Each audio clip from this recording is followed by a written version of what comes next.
अम्मा मच्छर के नाम पे भिक्षम दे दे अम्मा, मच्छर के नाम पे भिक्षम दे दे। ధన్యవాద అమ్మా. దోమల పేరు మీద భిక్షం వేయండి అన్న.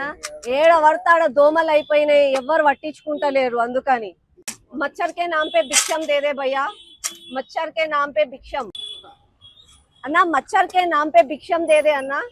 దోమలు ఎక్కువైపోయినాయి. చలో అన్న పోయి మచ్చర్దాన్ కొనుక్కొని పోదాం ఇక.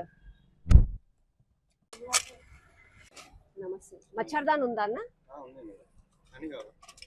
ఒక 2 ఇవ్వండి అన్న. 5 కొందాం అనుకున్నాము, అన్ని పైసలు రాలే మాకు. ఒక 2 ఇవ్వండి అన్న. 2 చాలు.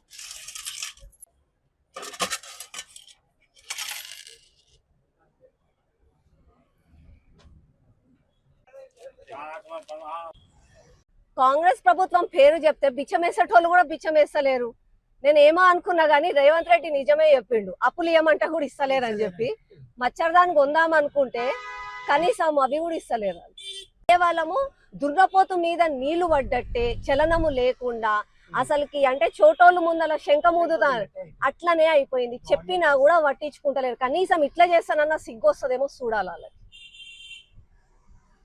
మచ్చర్ కే నామ్ పే సిగ్గు సిగ్గు సిగ్గు సిగ్గు సిగ్గు సిగ్గు సిగ్గు సిగ్గు సిగ్గు సిగ్గు. ఇట్లా ఈ మచ్చర్దాన్ని గప్పి ఈ మనిషి బొమ్మని ఈడెందుకు పెడుతున్నామనంటే కనీసం సిగ్గు తెచ్చుకోనన్న ఆఫీసర్లు పని చేస్తారు అని చెప్పి ఒక ఆశతోటి పొద్దున లేసి ఈడికెళ్ళి టుయి టుయి అనుకుంటే ఏసీ బండ్లలో తిరుగుతారు, ఏసీ రూమ్లలో పోయి కూర్చుంటారు, ఏసీ ఇంట్లలో ఉంటారు కదా.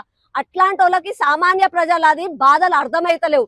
కనీసం ఈ బొమ్మ ఈడ రోజు మచ్చర్దాన్ని వేసుకొని కనిపిస్తానన్న సిగ్గొస్తదేమో అని చెప్పి వాళ్ళ పనులు వాళ్ళు చేస్తారని చెప్పి ఈ నిరసన కార్యక్రమం. ఈ మచ్చర్దాన్ని కూడా ప్రజలందరం కలిసి భిక్షాటన చేసి కొన్నది.